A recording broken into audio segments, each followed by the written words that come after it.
The most arrogant man I'd ever met walked into Pemberton's bookstore on a Thursday afternoon and changed my life forever. I didn't know it then, of course. All I saw was an impeccably dressed man in a charcoal suit that probably cost more than my rent, scanning our cozy Boston bookstore with the kind of expression someone might wear when inspecting a particularly disappointing restaurant. His dark hair was perfectly styled, his jaw sharp enough to cut glass, and his amber eyes held that particular blend of irritation and impatience that screamed, "Billionaire with no time to waste." "Can I help you find something?" I asked, setting down the stack of new releases I'd been shelving. He turned those sharp eyes on me and I felt the assessment immediately. Layla Bennett, 27, curly auburn hair escaping from a messy bun, wearing a vintage cardigan over a floral dress, glasses slightly crooked on my nose. Clearly not someone who moved in his world. "I need a gift," he said, his voice deep and clipped. "For my grandmother. Her birthday is tomorrow and I forgot until my assistant reminded me this morning." No apology for the last-minute request. No sheepish smile. Just facts, delivered with the warmth of a corporate merger announcement. Most of my coworkers would have bristled at his tone. Stephanie had already shot me a look from behind the register that said, "Good luck with that one." But I'd learned long ago that the rudest customers were often the loneliest ones, hiding behind walls of their own construction. "Well, you came to the right place," I said with genuine warmth. "Tell me about your grandmother. What does she love?" He blinked, clearly surprised by the question. She's 83. Lives in the family estate in Connecticut." "That's not what I asked," I said gently. "What does she love? What makes her happy? What does she talk about when you visit her?" A pause. A long one. For the first time, something flickered across his face. Was it guilt? Shame? She talks about the old days, when my grandfather was alive. They used to travel together. Paris, Vienna, Rome. His voice softened almost imperceptibly. "She tells the same stories every time I visit. The cafe where he proposed, the opera house where they saw La Traviata, the bookshop in London where they spent an entire afternoon. There it was, the crack in the armor. She sounds like a romantic," I said, smiling. "Come with me." I led him through the maze of shelves, past the bestsellers and the self-help section, to the back corner where we kept our special collections. I could feel him following, his expensive shoes clicking on the hardwood floor. "I'm Layla, by the way," I said over my shoulder. "Richard," he replied after a hesitation. "Richard Thornhill." The Richard Thornhill, CEO of Thornhill Industries. I'd seen his face in the business section of the Boston Globe. The Wolf of Beacon Hill, they called him. 32 years old and already running a multi-billion-dollar empire built on real estate and tech investments, known for his ruthless business tactics and his complete lack of social warmth. And here he was, buying a birthday gift for his grandmother. "Here," I said, pulling out a beautiful leather-bound edition of love letters from famous couples throughout history. "This is special.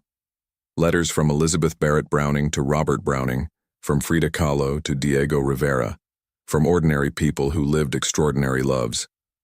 Each letter is annotated with the story behind it." I handed it to him, and he took it carefully, running his fingers over the embossed cover. "It's about the kind of love that survives everything," I continued softly. "The kind your grandparents had. She can read it and remember, and maybe it'll feel like he's still telling her love stories." Richard opened the book, scanning the first few pages. I watched his expression change, the hard lines around his mouth softening, his eyes losing some of their sharpness. "This is..." He paused, seeming to struggle with the words. "This is perfect. Would you like me to wrap it? Please." As I led him back to the counter, I noticed the tension in his shoulders had eased. He looked around the bookstore with different eyes now, taking in the reading nooks with their worn velvet chairs, the strings of Edison bulbs casting warm light over everything, the mismatched shelves overflowing with stories. "This place is different," he said as I carefully wrapped the book in our signature cream paper with a burgundy ribbon.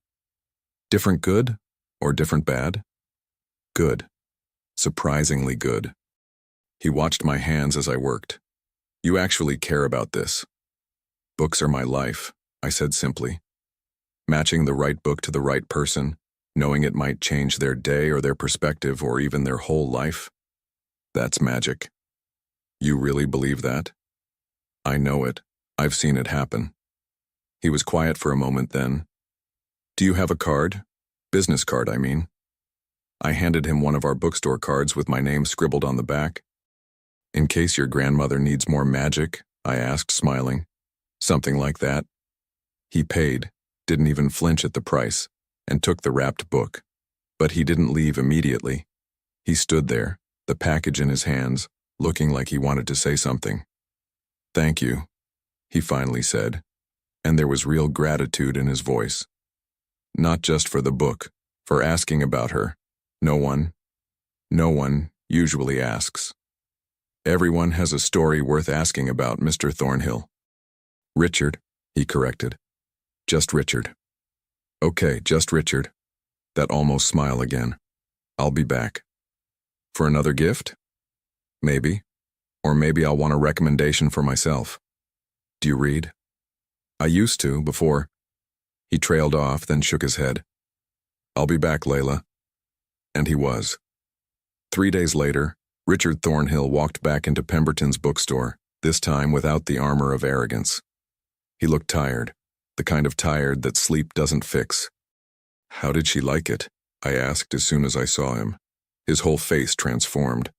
A real smile, genuine and warm and completely unexpected. She cried. Happy tears.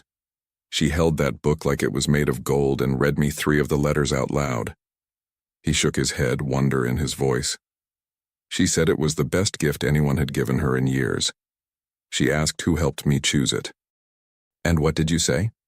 I told her about this brilliant woman with kind eyes who sees people instead of just customers.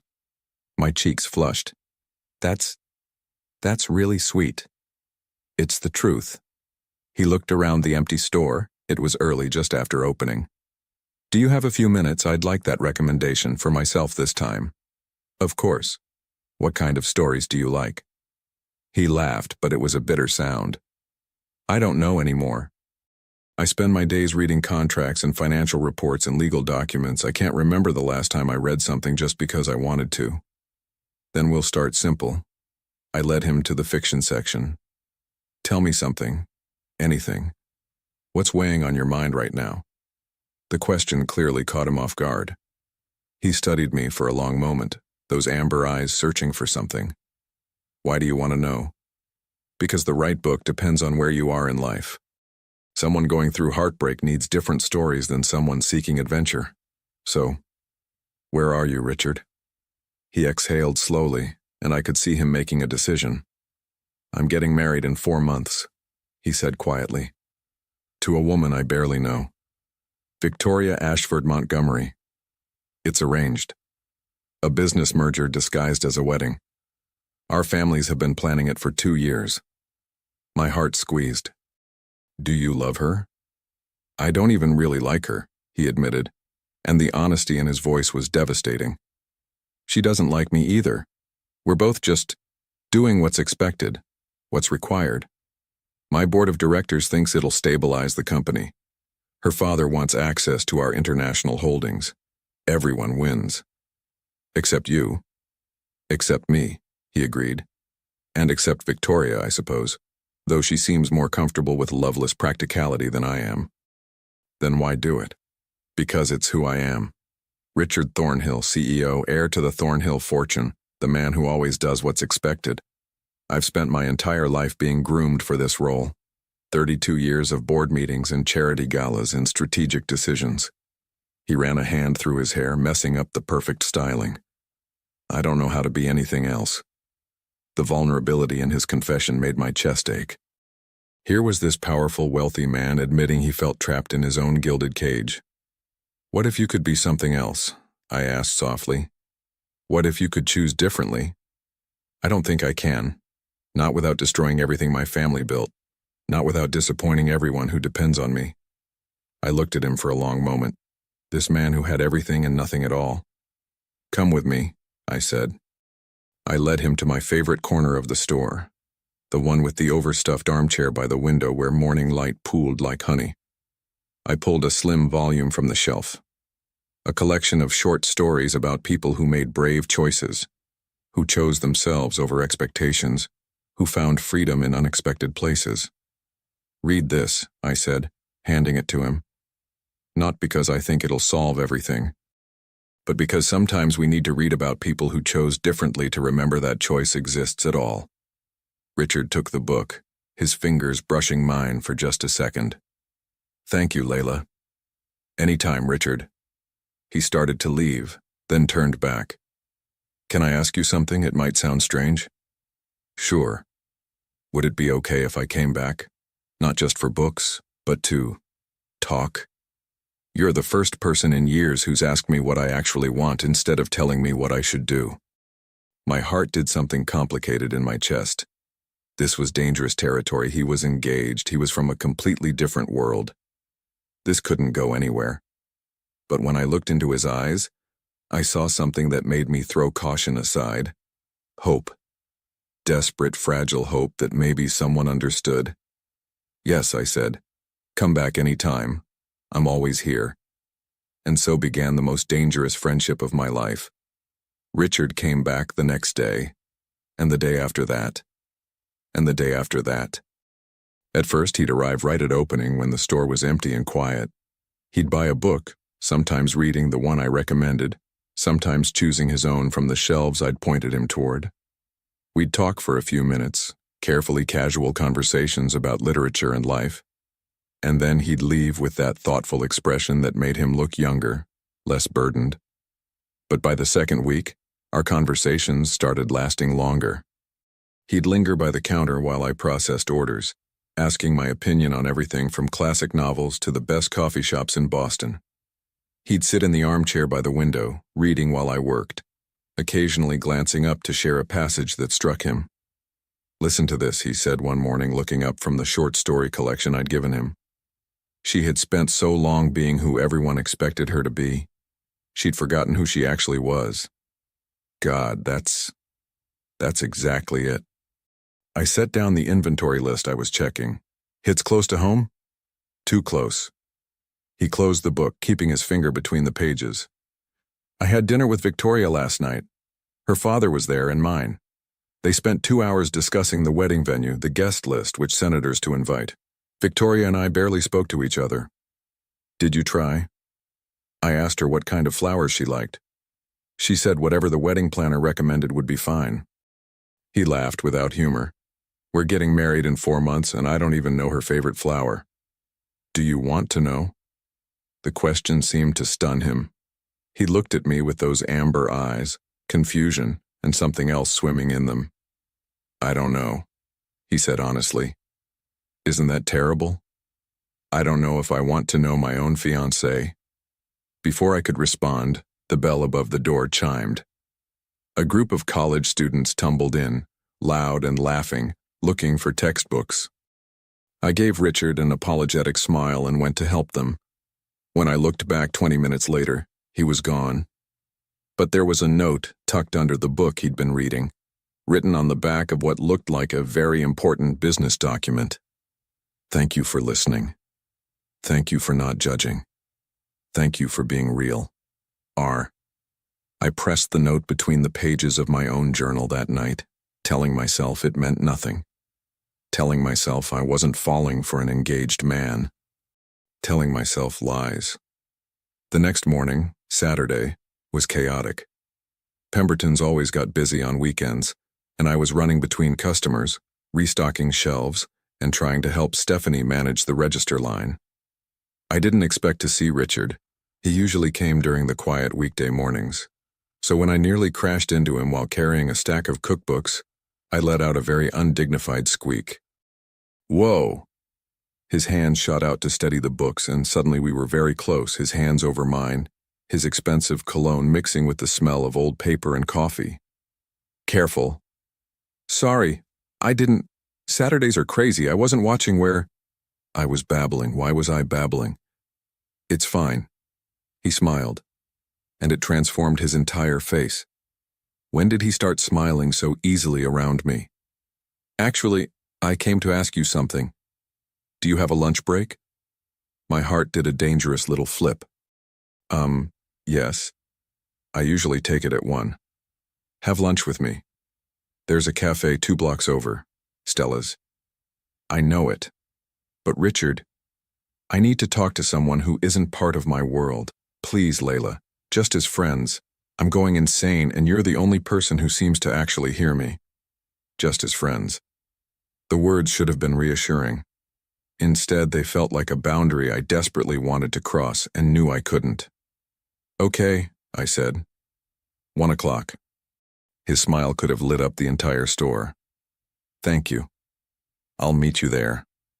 Stella's coffee house was exactly the kind of place Richard Thornhill shouldn't be. Worn wooden tables, mismatched chairs, indie music playing through old speakers, and a chalkboard menu with prices that made his expensive suit look absurd. But when I arrived at 1:15, Stephanie had trouble with the register. He was already there, sitting at a corner table with 2 cups of coffee and a nervous energy I'd never seen on him before.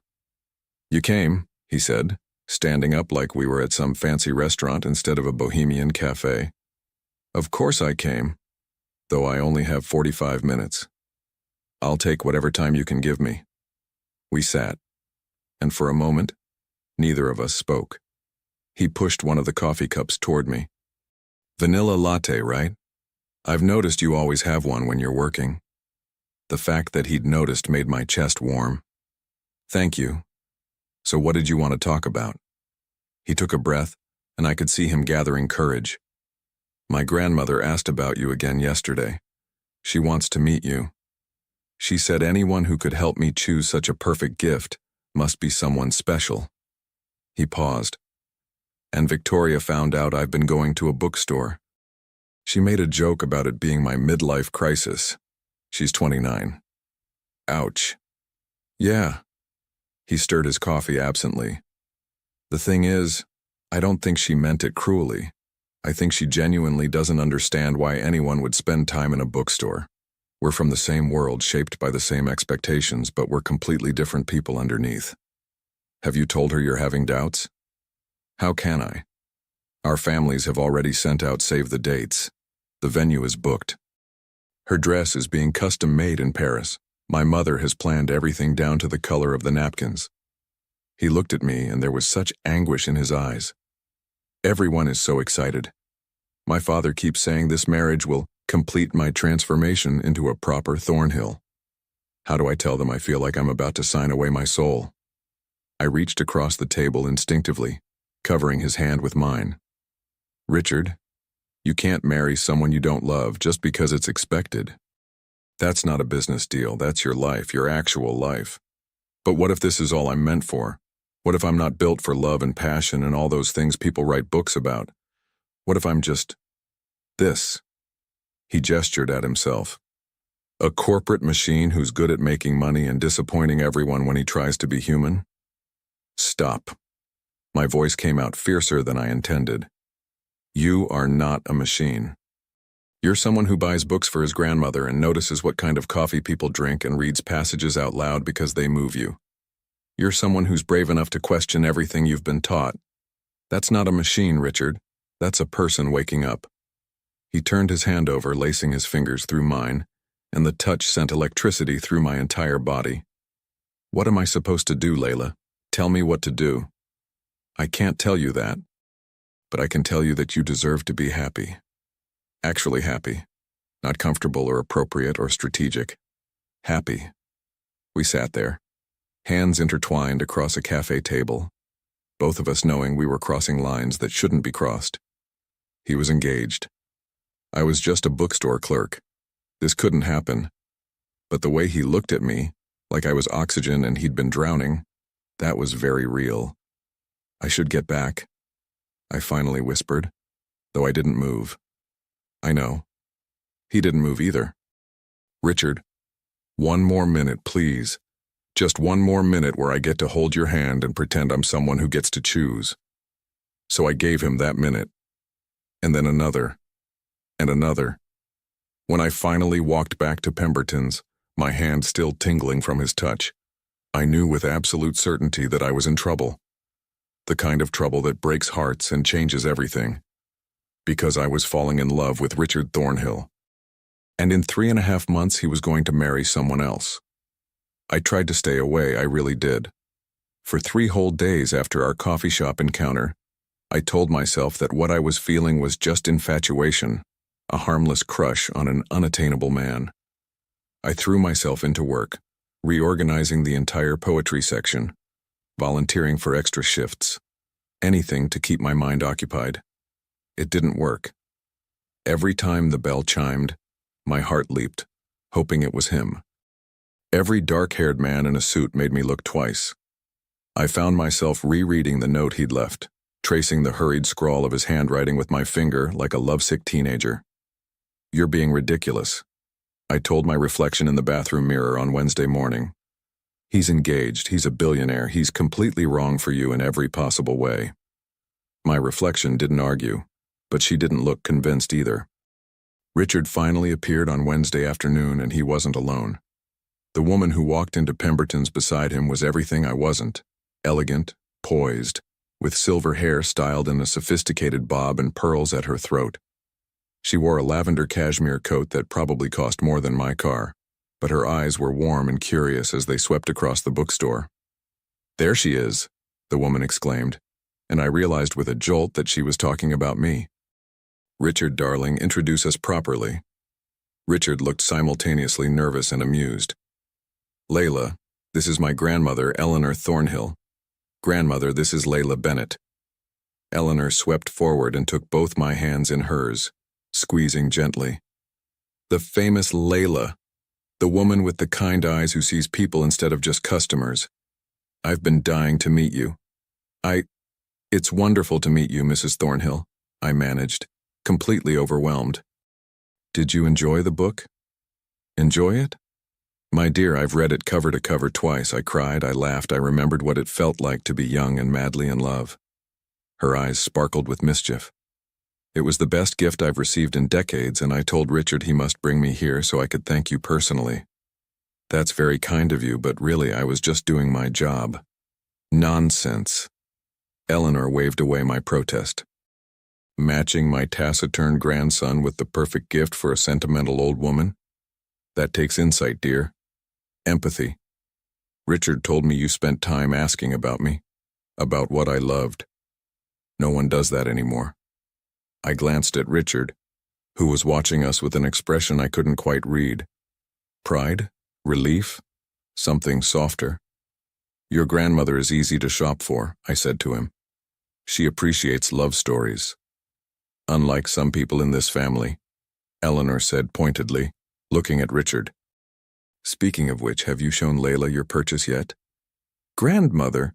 Oh, don't grandmother me, show her." With obvious reluctance, Richard pulled a book from the bag he was carrying.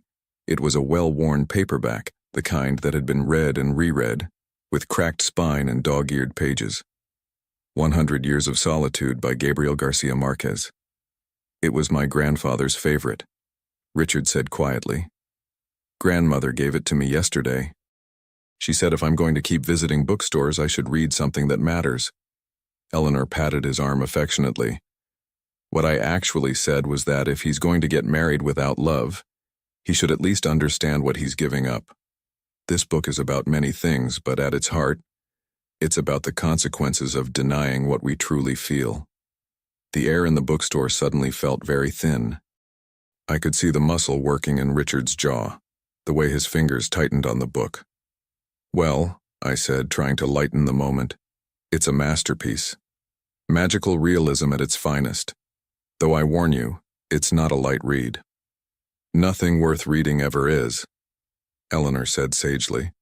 Then she turned to me with alarming directness. "Tell me, Layla, are you free this Saturday evening?" What? "Saturday evening. I'm having a small dinner party at my home in Connecticut. Just family and a few close friends. I'd love for you to come." My mouth opened and closed like a fish. "Mrs. Thornhill, that's incredibly generous, but I couldn't possibly—" "Why not? Do you have plans?" "No, but—" "Are you allergic to excellent food and stimulating conversation?" "No, but—" Then it settled. She clapped her hands together, delighted. Richard will pick you up at 5. The estate is about an hour outside the city. Don't worry about dress code, we're informal. Well, informal for us. Which probably means wear something you wouldn't garden in. I looked at Richard desperately, but he just shrugged, a small smile playing at his lips. There's no point arguing with her. Believe me, I've tried for 32 years. But Richard, surely Victoria. We'll be there, yes, Eleanor interrupted smoothly, along with her parents. Which is exactly why I need you there, dear. Someone needs to remind my grandson what genuine warmth looks like before he forgets entirely. Grandmother, Richard said, his voice holding a warning. Oh, hush. I'm 83 years old. I've earned the right to meddle. She turned back to me, her expression softening. Please come, Layla. Richard talks about you constantly. About the books you recommend, the conversations you have, how you make him think about things differently. I'd like to know the woman who gave my grandson back his curiosity about life. How could I say no to that? How could I refuse this elegant, sharp-eyed woman who clearly adored her grandson and saw right through all his corporate armor? Okay, I heard myself say. I'd be honored to come. Eleanor beamed. Wonderful. Richard, give her your phone number so she can send you her address. Grandmother, I don't think. Phone number. Now. Unless you want me to have my driver pick her up, which would be excessive even for me. With obvious reluctance, or was it nervousness, Richard pulled out his phone. What's your number? I recited it, watching him type it into his contacts. A moment later, my phone buzzed with a text. This is Richard. I'm sorry about my grandmother. She's unstoppable. I looked up at him, and our eyes met. Something passed between us, electric and dangerous and absolutely inappropriate given that his fiancée would be at this dinner party. I like her, I said out loud. She's refreshingly honest. That's one word for it, Richard muttered, but he was smiling. Eleanor purchased 3 books before she left, all romances which she insisted were good for the soul, and made me promise twice more that I'd come to dinner. As Richard held the door for her, he glanced back at me. Thank you, he mouthed. I nodded, not trusting my voice. After they left, Stephanie materialized at my elbow. Okay, what was that? And why did Boston's most eligible bachelor just give you his phone number? It's not like that. His grandmother invited me to dinner. His grandmother invited you to dinner where his fiancée will be present? Girl, that's either the best thing ever or a complete disaster waiting to happen. I looked down at my phone, at Richard's number glowing on the screen. I'm terrified it's both, I whispered. Stephanie squeezed my shoulder. For what it's worth, I saw the way he looked at you. And that, my friend, was not the way an engaged man should look at his bookstore clerk. That's what I'm afraid of. That night, lying in my small apartment, I stared at Richard's contact in my phone. I should delete it. I should text him and cancel, make up an excuse, protect myself from the inevitable heartbreak. Instead, I found myself typing, looking forward to Saturday, should I bring anything? His response came almost immediately. Just yourself. That's more than enough. I pressed the phone to my chest, smiling like an idiot, my heart doing dangerous things. Saturday couldn't come fast enough, and that was the most terrifying thought of all. Richard picked me up at exactly 5 o'clock on Saturday, driving a sleek black car that probably cost more than I'd earn in 5 years. When I opened the door of my modest apartment building, his expression made all my anxiety about what to wear completely worth it. I'd chosen a deep emerald dress, simple, elegant, the nicest thing I owned. I'd left my hair down in soft waves and traded my usual glasses for contacts. The look on Richard's face as he stepped out of the car told me I'd made the right choice. Layla, he breathed. And for a moment, he just stared. God, you look beautiful. Thank you. I could feel my cheeks heating. You clean up pretty well yourself. He was wearing a navy suit with an open collar, no tie, the most casual I'd ever seen him look, and somehow it made him even more devastating. As he opened the car door for me, his hand brushed the small of my back and I felt that touch everywhere. I should warn you, he said as we pulled onto the highway. Tonight is going to be complicated. Because Victoria will be there. Because everyone will be there. My parents, her parents, Victoria, probably her brother Preston, who thinks he's God's gift to finance. He gripped the steering wheel tighter. And they're all going to wonder who you are and why you're there. What should I tell them? The truth. That you're the woman who helped me find the perfect gift for my grandmother. That you've become a friend. He glanced at me, something vulnerable in his eyes. Is that okay? Calling you my friend? Friend. The word felt both too small and too dangerous. Of course, I lied. The Thornhill estate was ridiculous. There was no other word for it. Sprawling gardens, a circular driveway with a fountain, a mansion that looked like it belonged in a period drama. As we pulled up, I saw other expensive cars already parked.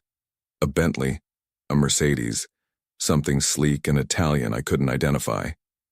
Richard, I said, panic suddenly gripping me. I don't belong here. I'm a bookstore clerk. I'm going to use the wrong fork or say something inappropriate or... He reached over and took my hand, threading his fingers through mine. Hey, look at me. I did. You belong anywhere you choose to be. And I want you here. I need you here. His thumb stroked across my knuckles.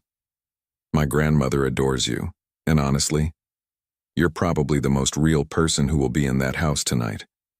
Don't change who you are for anyone. Before I could respond, the front door opened and Eleanor appeared, elegant in a champagne-colored dress, her face lighting up when she saw us. There you are. Come in, come in.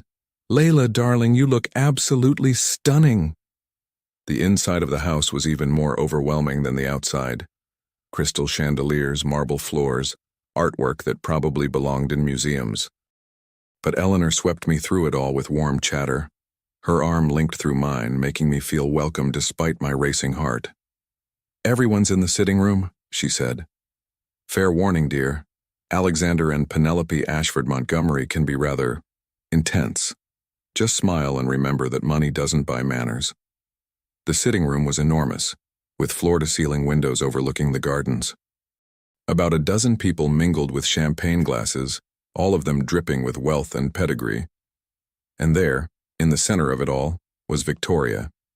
She was stunning, tall, blonde, with the kind of effortless beauty that came from perfect genetics and expensive skincare. Her cream dress probably cost more than my monthly rent. When she saw Richard, she smiled. Polite, distant, practiced. Richard, darling, there you are. She air-kissed both his cheeks. Mother was wondering if you'd forgotten. Never. Richard's voice was cordial but cool. Victoria, I'd like you to meet Layla Bennett. Layla, this is Victoria Ashford Montgomery. Victoria's ice-blue eyes assessed me with the precision of a jeweler examining a suspected fake. The bookstore girl. How quaint. Grandmother Eleanor has been singing your praises all week. It's wonderful to meet you, I said, extending my hand. Congratulations on your engagement. Her handshake was brief and limp. Thank you. Though I suspect you know more about my fiancé's reading habits than I do at this point. She laughed, but there was an edge to it. He's been spending more time in your little shop than in our wedding planning meetings. Victoria? Richard's voice held a warning. What? It's true. She turned to me with a smile that didn't reach her eyes. You must tell me your secret. How do you get him to actually show up? I can barely get him to answer texts about the caterer. The tension was thick enough to cut. Eleanor, bless her, swept in to rescue me. Layla, come meet the Harrisons. They're big readers. You'll love them. As Eleanor led me away, I glanced back to see Victoria linking her arm through Richard's possessively, leaning in to whisper something that made his jaw tighten. The next hour was a blur of introductions and small talk. Richard's parents were polite but distant, clearly more interested in business discussions than in their son's bookstore acquaintance. Victoria's father was loud and pompous, already on his third scotch. But the worst was Victoria's brother, Preston, who cornered me by the hors d'oeuvres table with a predatory smile. So Layla the bookstore girl, he drawled, standing too close. What's your game? Excuse me? Oh, come on. Pretty girl. Working class background suddenly getting cozy with one of Boston's most eligible bachelors right before his wedding? He leaned in. I've seen this play before. How much are you hoping to get out of him? Anger flared hot in my chest. I'm not... Preston. Richard's voice cut through the air like a blade. He appeared at my side, his hand finding the small of my back. Back off. Just making conversation, Richie. No, you're being an ass. Apologize to Layla, then go bother someone else. Preston's smirk faltered under Richard's glare. He muttered something that might have been an apology and slunk away. I'm sorry, Richard said, his hand still on my back, warm and protective. He's always been a jackass. It's fine, I'm okay. You shouldn't have to deal with that, you shouldn't. He stopped, seeming to struggle with something. Layla, can we talk? Somewhere private? My heart hammered. Richard, I don't think... Please. 5 minutes, I need to breathe, and I can only do that with you. We shouldn't. We absolutely shouldn't. But I nodded.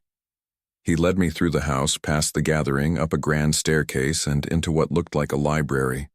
Floor-to-ceiling bookshelves, leather armchairs, a fireplace crackling with warmth. He closed the door behind us, and suddenly we were alone. This was my grandfather's favorite room, he said quietly. I used to hide here as a kid when my parents fought about business. He'd read to me. Poetry, mostly. Neruda, actually.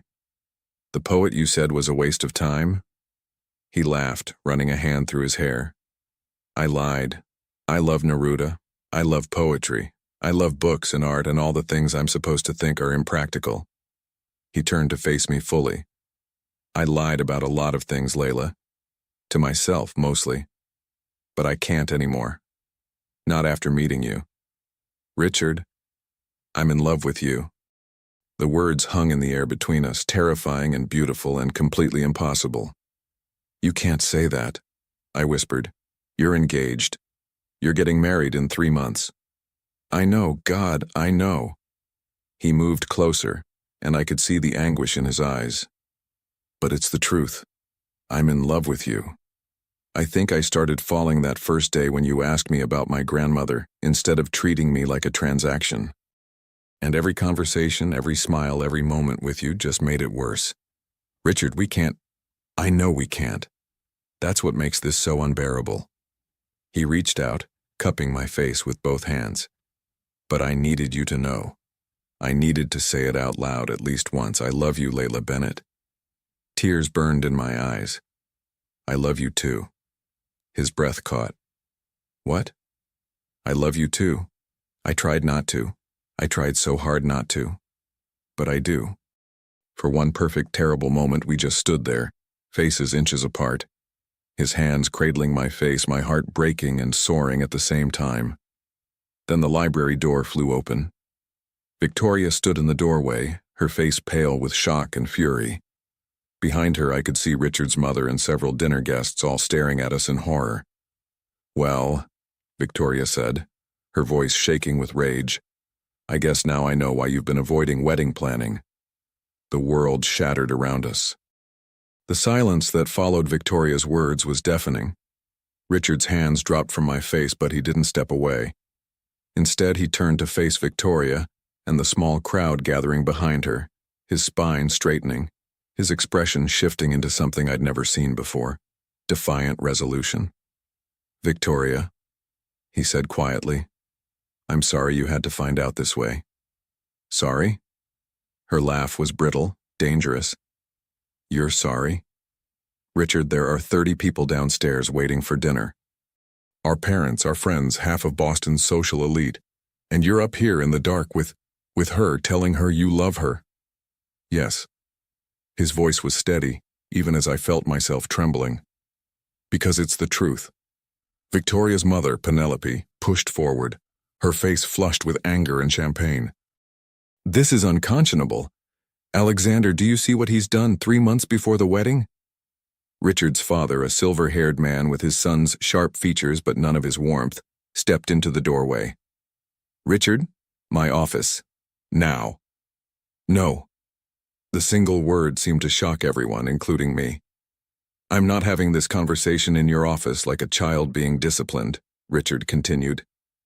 I'm 32 years old and I've spent my entire life doing what you wanted, being who you needed me to be, but I'm done. You're done?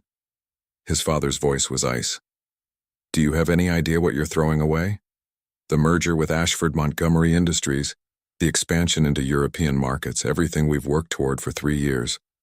I don't care. The words rang through the library like a gunshot. Richard reached back and took my hand, pulling me to stand beside him. I wanted to disappear, to sink into the floor, but his grip was firm, anchoring. I don't care about the merger, he said. I don't care about European markets or what the board thinks or maintaining the family legacy. I care about not spending the rest of my life pretending to be happy while I slowly die inside. How dramatic, Victoria spat, but I could see tears glittering in her eyes. Was I really that terrible, Richard? Was the thought of marrying me so unbearable that you had to fall in love with the first sympathetic woman who smiled at you? This isn't about you being terrible, Richard said, and there was genuine regret in his voice. You're not terrible, Victoria. You're smart and capable, and you deserve someone who loves you the way you deserve to be loved.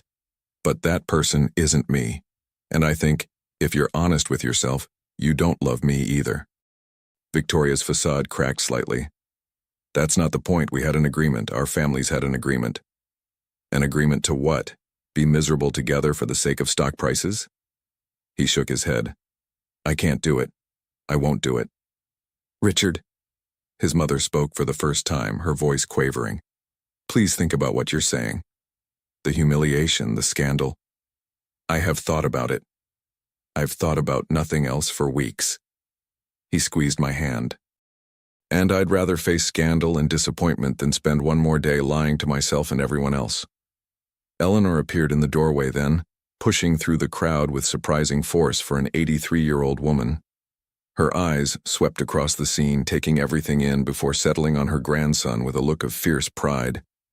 About damn time, she said. Mother. Richard's father looked apoplectic. You can't possibly support this. Oh, can't I? I've watched my grandson turn into a corporate zombie for years, doing everything by the book, sacrificing his happiness for your ambitions. She moved to Richard's other side, forming a united front. His grandfather would be ashamed of what you've tried to make him become, and he'd be proud as hell of what Richard's doing right now. This is insanity, Preston muttered.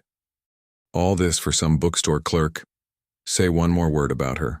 Richard's voice dropped to something dangerous. And I'll break your nose. I don't care whose brother you are. The threat hung in the air. Preston wisely shut his mouth. Victoria's father, Alexander, stepped forward, his face purple with rage. If you walk away from this wedding, Thornhill, the deal is off. Everything. The merger, the contracts, all of it. We'll pull out, and we'll make sure every business partner you have knows why. Then pull out. Richard's voice was calm, almost serene. I'll deal with the consequences. You'll be ruined. Maybe. But I'll be free. I couldn't stay quiet any longer. Richard, wait. You can't throw everything away because of me. Your company, your family's legacy. He turned to me, and the look in his eyes made my breath catch. Don't you understand? None of it means anything if I can't be with you. I've spent 32 years building a life that looks perfect on paper but feels empty. Then you walked into it with your kind eyes and your passion for books and your ability to see who I actually am underneath all this. He gestured at himself. And suddenly I remembered what it feels like to be alive. But the scandal, let them talk. Let them write whatever they want in their society pages. I don't care, Layla. I love you. And that's the only thing that matters. Tears were streaming down my face now. I love you too. So much. But I don't want you to regret this. The only thing I'd regret is letting you go. He pulled me close and kissed me, right there in front of everyone. It was soft and desperate and perfect and completely inappropriate, and I kissed him back with everything I had. Someone gasped. Someone else muttered something about disgrace. But Richard just held me tighter, his forehead resting against mine when we finally broke apart. I'm sorry, Victoria, he said without looking away from me.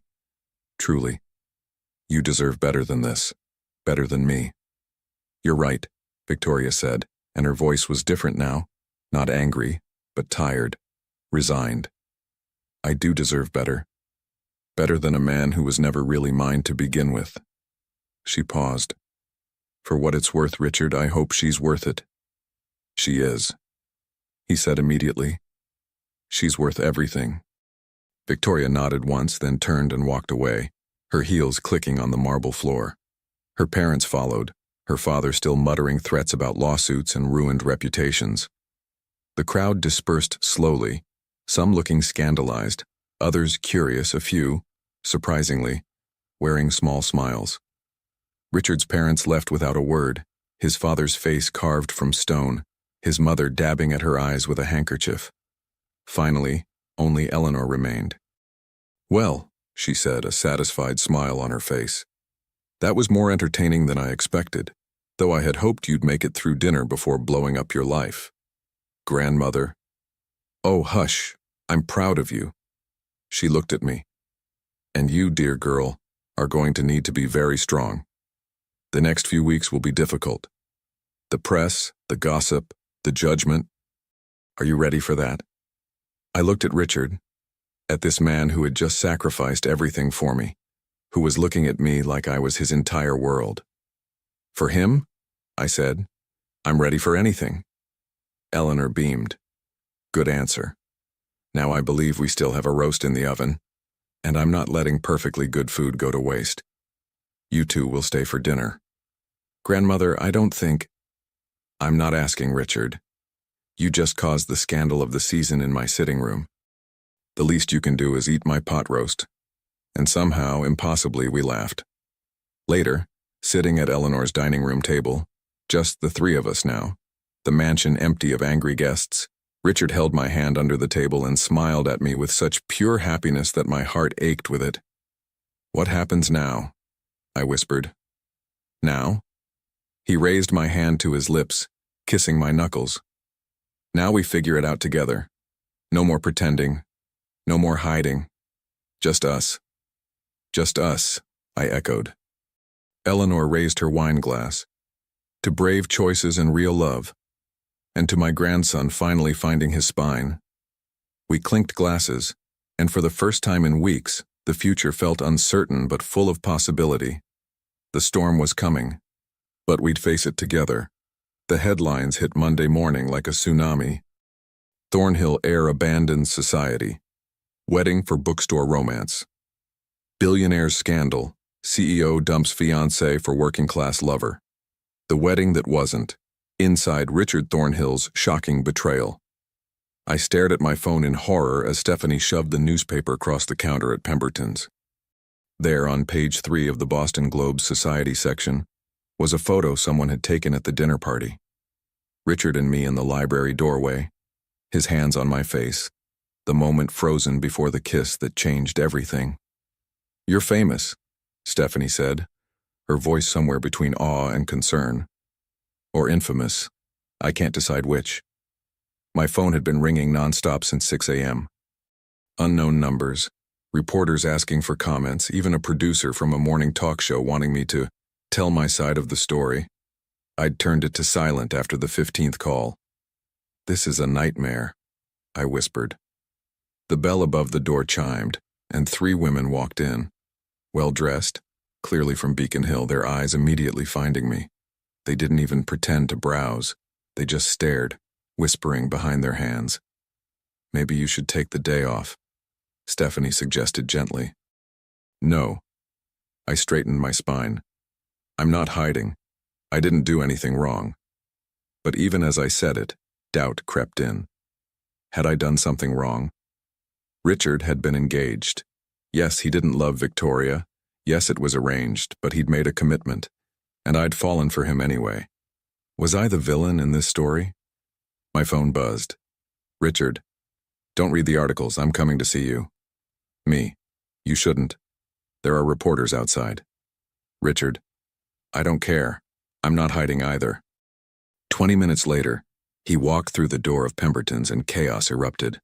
The reporters who'd been lurking outside rushed in after him, cameras flashing, questions shouted over each other. "Mr. Thornhill, is it true you're in love with an employee? How long has the affair been going on? What does your father say about the broken engagement? Is the merger with Ashford Montgomery officially dead?" Richard ignored them all. His eyes locked on me as he crossed the store. When he reached the counter, he took my face in his hands and kissed me, not passionately but tenderly, a public declaration that made the cameras go wild. "Hi," he said when he pulled back, smiling despite the chaos. "Miss me?" "You're insane," I breathed. "You just made it worse." "Good. Let them see. Let everyone see that I'm not ashamed of you or us or any of this."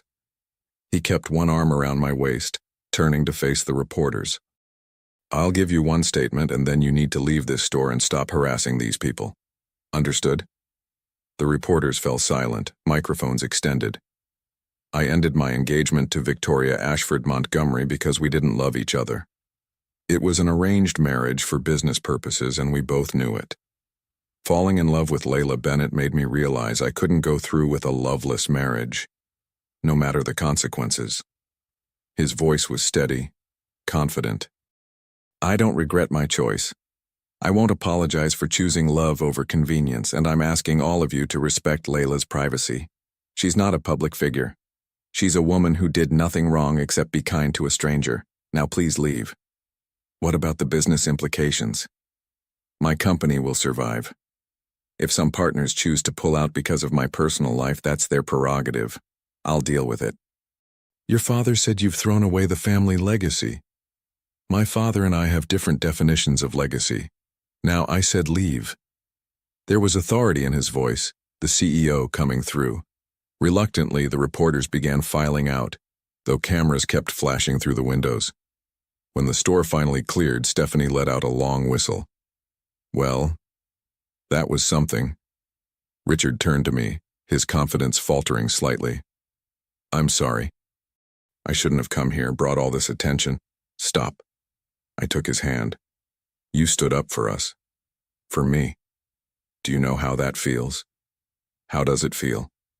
"Terrifying and wonderful and completely overwhelming." He laughed, pulling me close. "That's a pretty good description of the last 48 hours. How bad is it, with your company?" His expression darkened. "Honestly, pretty bad. The Ashford Montgomerys pulled out of the merger, obviously. 3 board members called emergency meetings. My father is threatening to vote me out as CEO." He paused. "But there's something else, something I need to tell you." My stomach dropped. "What?" "My trust fund, the one my grandfather left me, had conditions. I had to be married by 33 to access it. If I'm not..." He took a breath. "I lose everything. The fund, my shares in the family holdings, even my seat on the board. My father made sure the lawyers reinforced those terms after my grandfather died." I felt the blood drain from my face. "Richard, when do you turn 33? "In 5 months. So you have to get married in 5 months or lose your entire inheritance?" "Essentially, yes." I pulled away from him, my mind racing. "This is why you agreed to marry Victoria, not just for the merger, but because you needed to meet the terms." "Yes." "And now you've lost Victoria and you're running out of time and..." The implications hit me like a truck. "Oh my God, Richard. You gave up everything. Your engagement, your inheritance, your father's respect, all of it. For me. For us," he corrected gently. "And I'd do it again. But you could lose the company you've built. I'll build another one. Layla, I've spent my whole life being controlled by money and expectations and other people's plans for me. If I lose everything, I lose everything. But I'll have something I've never had before. Freedom. And you. If you'll have me." Tears were streaming down my face. "Of course I'll have you. But I don't want you to resent me later when you realize what you've given up." He cupped my face, his thumbs wiping away my tears. "I could never resent you. You gave me my life back. Richard, marry me." The world stopped. "What?" Marry me, he repeated, and there was no hesitation in his voice. Not because of trust funds or business deals or meeting deadlines. Marry me because I love you and I want to spend every day for the rest of my life with you. Marry me because you make me laugh and challenge me and see me as a person instead of a bank account. Marry me because I'm completely, desperately, hopelessly in love with you. We've known each other for 3 weeks. I don't care. I've never been more certain of anything in my life. He took both my hands. I know it's fast. I know it's crazy. But when you know, you know. And I know you're it for me, Layla Bennett. You're my person. My always. I was sobbing now, ugly crying in the middle of my bookstore while Stephanie tried and failed to pretend she wasn't eavesdropping. This is insane, I managed, completely. People will say we're idiots. Let them. Your father will have an aneurysm. Probably. We might lose everything and have to start over with nothing. As long as I have you, I have everything. I looked at this man, this brilliant, brave, wonderful man who had walked into my bookstore a few weeks ago and changed my entire world. Who had chosen love over duty, freedom over security, me over everything else. Yes, I whispered. Yes? Yes, I'll marry you, Richard Thornhill. Yes to all of it. The craziness and the uncertainty and the adventure. Yes. He kissed me then, lifting me off my feet, spinning me around while I laughed and cried at the same time. Somewhere behind us, Stephanie was cheering, and outside more camera flashes went off, but none of it mattered. I don't have a ring, he said when he finally set me down. I don't care. We'll have to deal with more scandal. I know. My father might actually disown me. We'll survive. He pressed his forehead to mine. How are you so brave? I'm not. I'm terrified. But I'm also more sure of this, of us, than I've ever been of anything. Then we'll be terrified together. Together, I echoed. And in that moment, despite everything, the scandal, the consequences, the uncertain future, I'd never been happier. The next 3 weeks were simultaneously the best and worst of my life. Best because I woke up every morning to texts from Richard, poems he'd found, quotes from books, pictures of sunrise from his apartment with messages like, thinking of you. Because he showed up at the bookstore every day, sometimes just to sit and read while I worked, his presence a comfort against the storm raging outside. Because every moment with him felt like coming home. Worst because the media circus never stopped. Someone leaked our engagement before we could even tell our families properly. The tabloids had a field day. From bookstore to boardroom, gold digger or true love. My apartment building was staked out by photographers. My parents, sweet working-class people from Vermont, were ambushed by reporters asking if they'd trained me to target rich men. And Richard's professional life was imploding. 3 more board members voted against me today, he told me over dinner at my tiny apartment. We'd stopped going out after a restaurant patron took photos and sold them to TMZ. That's 7 out of 12. My father is rallying everyone he can. I set down my fork, my appetite gone. Richard, maybe we should wait. Get married after you turn 33 after the trust fund clause expires. No. His voice was firm. That's exactly what my father wants. He thinks if he applies enough pressure, I'll break up with you and find some suitable woman to marry for the money. I won't give him that satisfaction. But your company isn't as important as you. He reached across the table, taking my hand. I've been doing some research. If I lose the CEO position, I have enough personal savings to start something new. Smaller, but mine. Actually mine. Not something built on my father's expectations. You'd really walk away from everything you've built? I'd walk away from anything that requires me to give you up. My heart swelled even as my practical side screamed in protest. Your grandmother must think I'm terrible, that I've ruined your life. Richard laughed. Are you kidding? She calls me every day to make sure I haven't chickened out. She wants to host our wedding at the estate. She what? Says it's her house and she'll invite whoever she damn well pleases. And if my father doesn't like it, he can stay home. He smiled. I think she likes you more than she likes me. Smart woman. We were laughing when my phone rang. My mother's number. I'd been avoiding her calls, not ready to face the disappointment I was sure I'd hear. But Richard nodded encouragingly, so I answered. Mom, Layla Marie Bennett. Her voice was tight. Were you ever going to tell us you were engaged? Or were we supposed to keep finding out from the morning news? I'm sorry. I wanted to tell you in person, but everything happened so fast. Fast? Honey, you've known this man for a month, and now you're engaged? What are you thinking? Tears pricked my eyes. I'm thinking I love him, Mom. I know it sounds crazy, but I do. A long pause. Then, your father wants to meet him. What? This Richard, the one who's apparently turned your life upside down. If you're going to marry him, your father wants to meet him first. This weekend, we'll come to Boston. I looked at Richard, panic rising. He'd faced down reporters and angry board members and his own father's wrath. But meeting my dad, a no-nonsense contractor from Vermont who owned 2 flannel shirts and a very intimidating collection of power tools, might actually scare him. Okay, I said. Saturday? Saturday. And Layla? I saw that interview he gave, the one where he defended you to those reporters.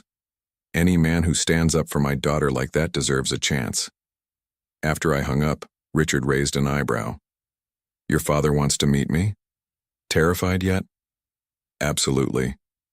But he was smiling. Good. I want to meet them. I want to do this right, even if everything else is chaotic. Saturday arrived too quickly. My parents showed up at my apartment at precisely 10 a.m. My father in his best only suit, my mother in a floral dress she usually saved for church. Richard had arrived 15 minutes early, clutching a bouquet of wildflowers and looking more nervous than I'd ever seen him. Mr. and Mrs. Bennett. He extended his hand to my father. It's an honor to meet you. I'm Richard. My father looked at Richard's hand for a long moment before shaking it. A test, clearly. Tom Bennett. This is my wife, Carol. My mother, bless her, immediately pulled Richard into a hug. It's lovely to meet you, Richard. Come sit. I want to hear everything. The next hour was excruciating and wonderful. My father asked blunt questions. What are your intentions with my daughter? How do you plan to support her if you lose your company? What happens when the media attention dies down and you realize you threw away your life for someone you barely know? Richard answered every question with honest directness. I intend to marry her and spend every day proving I'm worthy of her love. If I lose everything, I'll rebuild. I have skills, experience, connections beyond my father's influence. And sir, with respect, I won't ever realize I threw away my life, because Layla is my life now. Everything before her was just existing. My father studied him for a long moment, then nodded slowly. Good answer. Tom, my mother chided. Stop interrogating the poor man. I'm not done. Richard, my daughter is the smartest, kindest, strongest person I know. She doesn't need money or status or fancy things. But she does need respect, partnership, and someone who'll choose her every single day, not just when it's convenient. I understand, sir. And I promise you I will choose her every single day. In public, in private, when it's easy, and especially when it's hard. Something shifted in my father's expression. You really love her. More than I knew it was possible to love anyone. My father stood, and Richard immediately stood too. For a heart-stopping moment, they just looked at each other. Then my father extended his hand again, and this time when they shook, it was warm, genuine. Welcome to the family, son. You hurt her, and I know where to hide a body. Tom! My mother gasped, but she was laughing. I'd expect nothing less, sir. After my parents left, my mother crying happy tears, my father still gruff but noticeably softer. Richard collapsed onto my couch with a dramatic exhale. That was more stressful than any board meeting I've ever attended. I curled up next to him, resting my head on his chest. You were perfect. Dad liked you. He never likes anyone. I think he threatened to murder me. That means he really likes you. We sat in comfortable silence for a while, his fingers running through my hair, my hand over his heart, feeling its steady beat. "Richard," I said quietly, "what if we really do lose everything? What if your father succeeds and you lose the company and the trust fund and we end up broke and struggling?" He pressed a kiss to my forehead. "Then we'll be broke and struggling together, and we'll build something new. Something that's actually ours, not inherited or expected or controlled by anyone else." He tilted my chin up to look at me. "I'm not afraid of starting over, Layla. I'm only afraid of living without you. I love you so much it scares me sometimes." "Good. I'd be worried if this didn't scare you at least a little." He smiled. "But we're brave together, remember?" "Brave together," I repeated. My phone buzzed. A text from an unknown number. Against my better judgment, I opened it. It was from Victoria. "I saw the photos of you meeting his family. You look happy. Both of you. I'm not saying I'm not still angry, but maybe you were right. Maybe we both deserve better than a loveless arrangement. I hope it works out for you. Truly." I showed Richard, and he read it with surprise. I never expected that. Maybe she's braver than we thought too. Maybe everyone is when they finally get permission to choose what they actually want. That night, lying in Richard's arms in my small bed, I thought about bravery and choice and love that was worth fighting for. Tomorrow would bring new challenges, more board meetings, more media scrutiny, more battles with his father. But tonight, we had each other. And that was enough. It had to be enough. Because in 3 weeks we were getting married, and nothing, not scandal, not money, not family pressure, was going to stop us. The morning of our wedding, I woke up to find Richard's side of the bed empty and a note on his pillow. "Grandmother insists we follow tradition and not see each other until the ceremony. She's terrifying when she wants to be. I'll see you at the altar. I love you more than words and all the books in the world could express. R." I pressed the note to my chest, smiling through the nervous butterflies in my stomach. 3 weeks. We'd planned a wedding in 3 weeks, and today was the day. Eleanor had insisted on hosting at the estate, transforming the gardens into something out of a fairy tale. My mother arrived at my apartment at 8 a.m. with Stephanie in tow, both of them armed with makeup bags and determined expressions. "No backing out now," Stephanie said, kissing my cheek. "Though if you tried, I'd tackle you. That man is crazy about you." "I'm not backing out. I'm just processing." My mother smoothed my hair. "Sweetheart, it's normal to be nervous. You're about to marry a man you've known for barely a month in front of people who think you're either very brave or very foolish. That's not helping, Mom." "But," she cupped my face, "I've never seen you this happy, not once in 27 years. Whatever you and Richard have, it's real. I see it every time he looks at you." By noon, I was standing in Eleanor's guest room, staring at myself in a full-length mirror.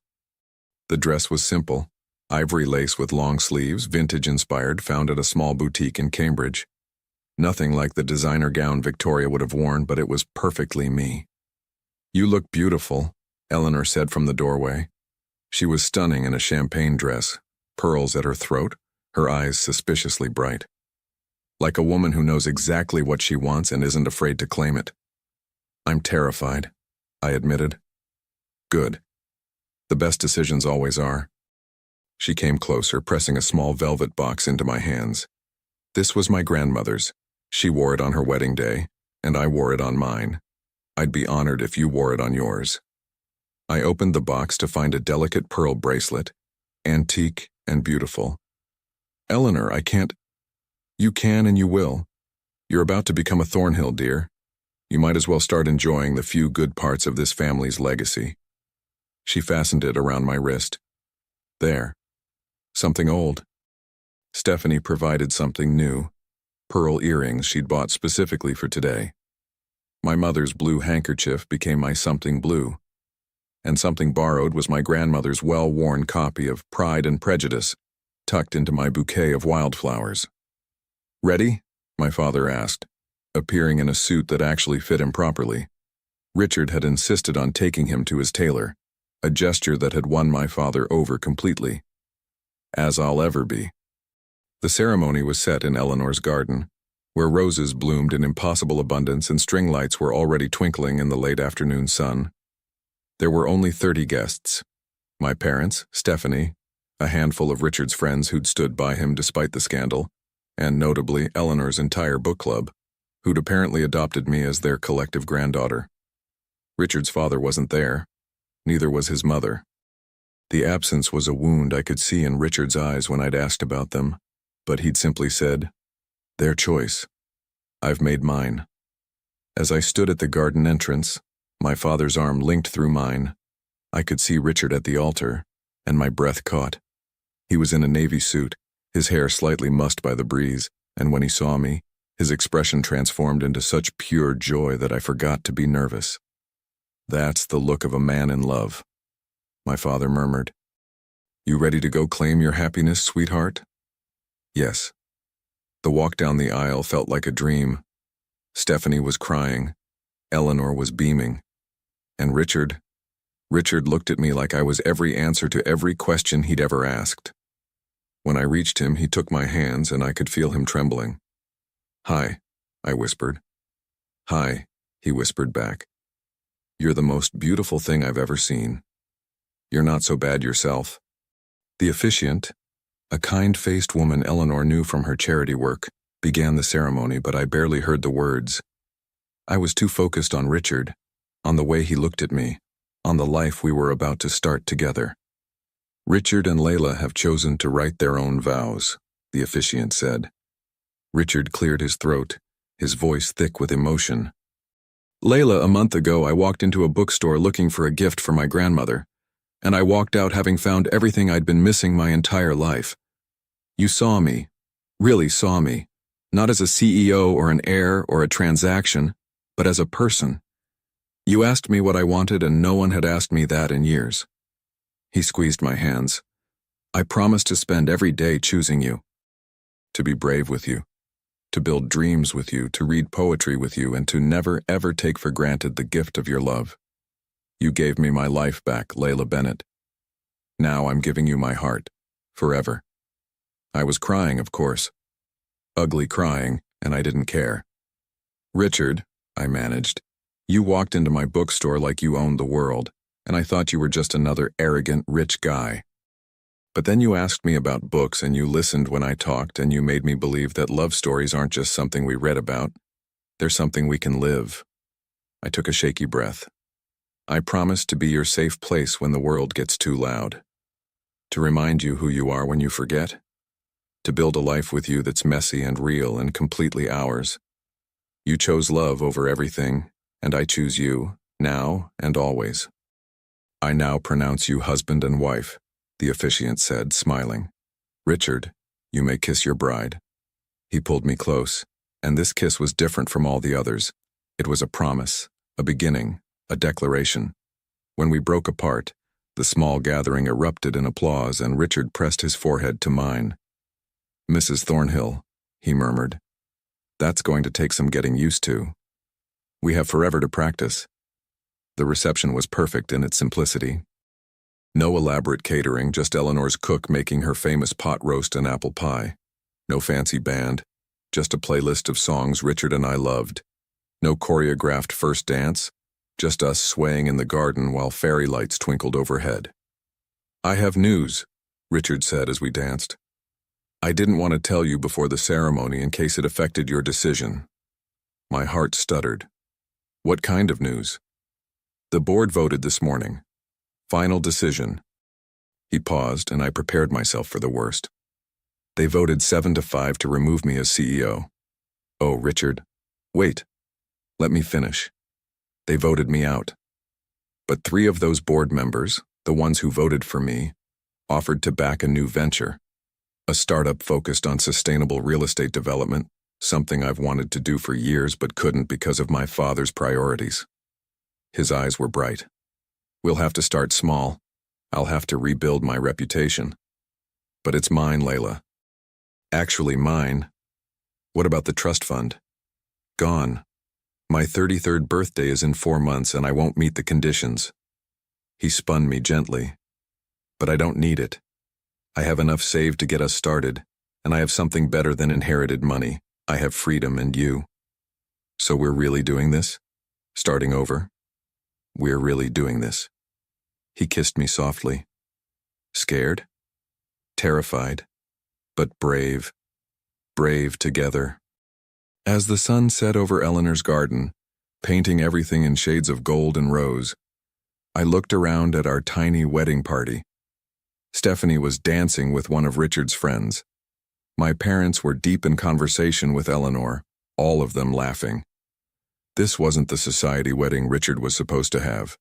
There was no symphony orchestra, no 5-tier cake, no guest list of senators and celebrities. But it was perfect. It was real. It was ours. Thank you, Richard said suddenly. For what? For seeing me. For loving me. For being crazy enough to marry me despite everything. I cupped his face, this beautiful, brave man who'd given up everything for love. Thank you for walking into my bookstore, for asking about books, for choosing love over fear. Best decision I ever made. Mine too. Later, as we said goodbye to our guests, Eleanor pulled us both aside. I'm proud of you too. You chose love when the world told you to choose practicality. You chose each other when everyone said you were foolish. She pressed a kiss to both our cheeks. Your grandfather would have loved Layla, Richard. He always said the bravest thing a person can do is risk everything for love. I think I finally understand what he meant, Richard said. As we drove away from the estate, going nowhere in particular, just driving into our future, I looked at my husband and smiled. So, Mr. Thornhill, what's next? He took my hand, kissing my knuckles. Everything, Mrs. Thornhill, absolutely everything. 2 years later, the new bookstore smelled like fresh paint, coffee, and possibility. I stood in the middle of what would soon be Thornhill and Bennett Books, our bookstore, mine and Richard's, and felt tears prick my eyes for approximately the 100th time that week. The space was 3 times larger than Pemberton's, with floor-to-ceiling windows that let in gorgeous natural light, reading nooks with velvet chairs we'd picked out together, and a small cafe in the corner that Richard had insisted on. For the full experience, he'd said, books and coffee, like that first day at Stella's. Are you crying again? Stephanie's voice came from the stockroom. She emerged carrying a box of new releases, her baby bump visible under her Thornhill and Bennett staff t-shirt. Babe, you've literally cried every day this week. I'm emotional. We open in 3 days. You're emotional because you're pregnant, she said, pointing at me with a knowing look. I pressed a hand to my still flat stomach, smiling. That too. But Richard doesn't know yet. I'm waiting until tonight to tell him. He's going to lose his mind, in the best way. The bell above the door, the same bell from Pemberton's, which the owner had insisted we take as a wedding gift, chimed as Richard walked in, arms full of pastry boxes from the bakery down the street. Lunch delivery, he said everything on the counter, then immediately came to me, pulling me into a kiss. How's my brilliant wife? Exhausted, excited, terrified. So, normal? He grinned, that smile I'd fallen in love with 2 years ago still making my heart skip. I have news. Good news or bad news? Great news. The investor meeting this morning went perfectly. Green Space Development just got approval for the Boston Harbor project. 18 months of work and we're finally breaking ground next month. I threw my arms around him. Richard, that's amazing. His sustainable real estate company had started small, one converted warehouse, then a small apartment complex built with reclaimed materials. But word had spread about the young CEO who'd walked away from his family empire to build something ethical, something that actually helped communities instead of just maximizing profits. Now, 2 years later, Green Space Development employed 40 people and had projects in 3 states. There's more, he said, his eyes sparkling with mischief. Remember how my father said I'd be ruined? That no one would ever work with me again? How could I forget? He called me yesterday. His company is losing contracts to ours because clients want sustainable options. He asked, well, demanded, that I come back as CEO. Said he'd made a mistake and wants to repair the family relationship. My stomach dropped. What did you say? I said no. Richard cupped my face. I said I have everything I want. A business I'm proud of, a wife I adore, and a life that's actually mine. I told him I hope he finds what he's looking for, but it won't be at the expense of my happiness anymore. How did he take it? About as well as you'd expect. But you know what? It felt good. Freeing. He kissed my forehead. My mother called right after, though. She apologized, said she was proud of me and asked if she could meet you properly when I'm ready. Are you ready? Maybe. Someday. But not today. Today is about us and this incredible thing we're building together. Stephanie cleared her throat pointedly. Should I leave you two alone? Or stay? I laughed. We need your help deciding where to put the romance section. We spent the afternoon arranging books, arguing good-naturedly about organization systems, and dreaming about opening day. Eleanor stopped by with sandwiches and unsolicited advice, which we gratefully accepted on both counts. My parents FaceTimed from Vermont, where my father was helping Richard's construction crew on a new project. The two had become unlikely friends, bonding over power tools and their shared love of giving Richard a hard time. As the sun set and Stephanie headed home to her husband, I found Richard in the poetry section, arranging volumes of Neruda with careful attention. Remember when you said poetry was a waste of time? I teased. He pulled me close, wrapping his arms around my waist. I said a lot of stupid things before I met you. Thank God you saw through my nonsense. I saw a lonely man who needed someone to ask him what he actually wanted. And now I have everything I want. He kissed me softly. A business that matters, a bookstore full of stories, a grandmother who meddles constantly, in-laws who actually like me. Dad threatened to murder you at our wedding, which means he likes me. And most importantly, I have you. I took a deep breath, my heart racing. Richard, I need to tell you something. His expression immediately shifted to concern. What's wrong? Nothing's wrong. Everything is perfect, actually. I took his hand and placed it on my stomach. We're going to have a baby. For a moment, he just stared at me, processing. Then his face transformed. Shock, joy, wonder, all flooding in at once. A baby? We're having a baby? We're having a baby. He dropped to his knees, pressing his forehead against my stomach, and I felt his shoulders shake. When he looked up, tears were streaming down his face. I'm going to be a father, he whispered, voice thick with emotion. Layla, I'm going to be a dad. A great dad, I said, crying too, because how could I not? The best dad. He stood, pulling me into a kiss that was desperate and tender and full of promises. Thank you. Thank you for this, for us, for everything. We made this together.